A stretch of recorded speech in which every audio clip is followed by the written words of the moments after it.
The following is a presentation of Muddy River Sports.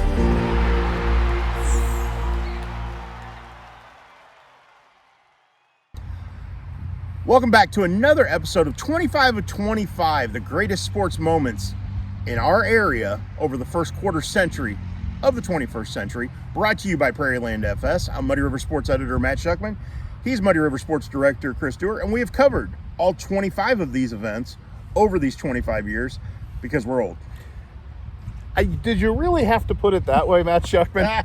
I mean, I'm feeling old enough as it is, but you're only as old as you feel. So let's just frame it that way. You don't look old on that vehicle behind us. I look like Walter White on that vehicle behind us. I am the danger. Well, we are at number 20 in our list of 25, and today we're celebrating the Payson Seymour volleyball team's 2017 Class 1A state championship. A team that won more than 40 matches. I believe 41-1 was their final record. And led by the All-Stater, Josie Stanford, who went on to play at Arkansas State, correct? Yes, yeah. You are correct. And again, the only state championship in school history, one of two state trophies because the softball team got to a state finals. But again, there haven't been a lot of state championships in Adams County outside of Quincy.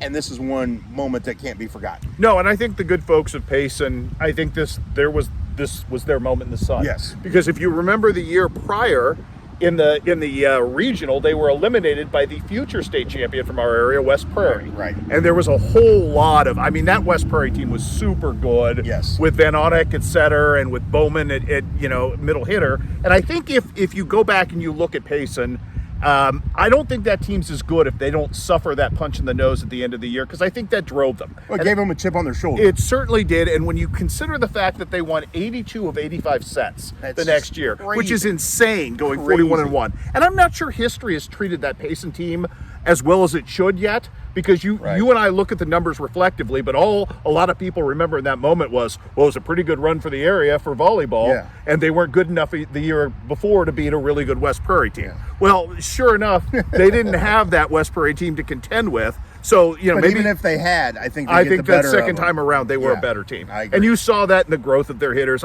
You mentioned Josie Stanford. Yes. She was phenomenal. You had Cameron Flessner as a part of that as well, who was just this freak athlete. Oh, could jump out of the gym. She could. But what people don't think about, like with football with quarterbacks, it's your setter. Yeah. And Melina Tedrow was just so lights out.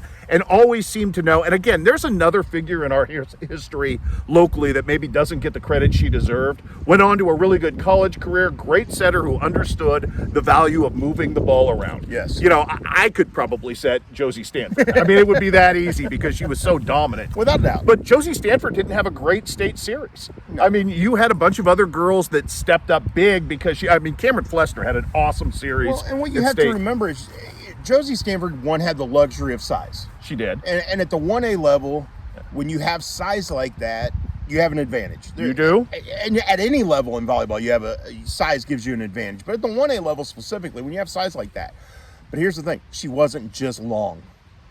She was athletic. Well. And powerful. And so anybody who just says, that she was big, that's a disservice to her game. It is. You gotta respect the entire game, because she had the entire game, which is why she went on and played in college.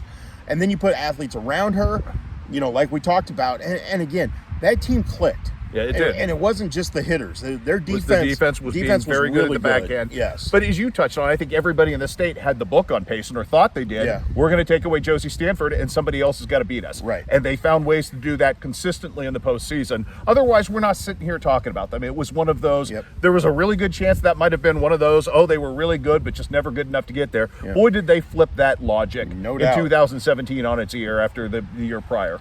And their reaction to everything along the way was very almost businesslike until they were able to celebrate. And when they celebrated, they really celebrated because they'd earned it. Well, they didn't call them the Windians for nothing. Yes. And it was certainly something that you talk to people at Payson today, it's still a source of pride to them. It should be. As it should. You're absolutely right, because it was something that gave that community a rare chance to be on the biggest stage in the state, and people talked about that. Well, and as we started this series, and we let it out that we were doing this series, and we dropped the first few, people have been coming up to me, hey, is this on the list? Hey, is this on the list? You're not giving anything up, No, are you? Okay. no. But I had a lot of Payson people bring up multiple Payson events. Right. And the funny part was the conversation usually centered around, hey, is this basketball team going to be on? Is this basketball team going to be on there?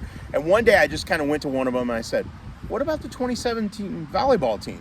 Yeah. And like the light bulb went off, and Right. you could see it in their eyes, like, oh, that's the best team in school history, isn't it? Like they kind of almost forgotten about it. Well, but you have to also remember how into that culture basketball was when Yeah. Brian Ray was there, like the height of the Cody Hildebrand era. Yes. And how that gym was always packed, and there was a super sectional at the bowl, and all of those things Yeah. with Madison that you go back into it that people Oh, yeah. always remember I and know. always think about. And it's like sometimes volleyball gets a little short shrift. And we kind of been spoiled with volleyball around here over the years in many different places and many different levels. Yep. But to see Payson kind of come out of nowhere fantastic. historically, it really was. It was neat to see that team with a niche, and I know there were all kinds of drama things behind the scenes before those seasons came up because everybody was jockeying to be the coach of this really great potential Payson Seymour team. But in the end, it all worked out as it probably should have. And I'm glad you brought up earlier the Windians. Yeah. Because that became their slogan, and everybody did. talked about it. And face it, that's what they were. They won. They went out and won. They almost went undefeated. 41-1. Not just undefeated, almost went unblemished in terms which of is losing crazy to sets, think about. which everybody has a bad set. Yeah. And if you're playing 42 matches, you probably should have 5 or 6 bad games. Yeah. Their bad games were good enough to destroy people, which, again, I think history treats them better the further we get away from this. I agree. And the fact that people start separating the West Prairie dynasty from the Payson Seymour moment of inflection and championship. So there is number 20 on our list of top 25 moments of the first quarter century. Our first 5 have been really good. I think so too. We're going to have to outdo ourselves for the next 20. Well, we're going to have a challenge on us, but there's some pretty cool moments still ahead on this list. Would agree. And I'm excited. I am excited too. So and there- congratulations, Payson. Yes, there you go. Number 20 on the list, Payson Seymour, 2017 Class 1A state volleyball champions. Look for number 19 coming up next. Stick around. This is 25 of 25, brought to you by Prairieland FS Incorporated. Muddy River Sports. Our home, our sports.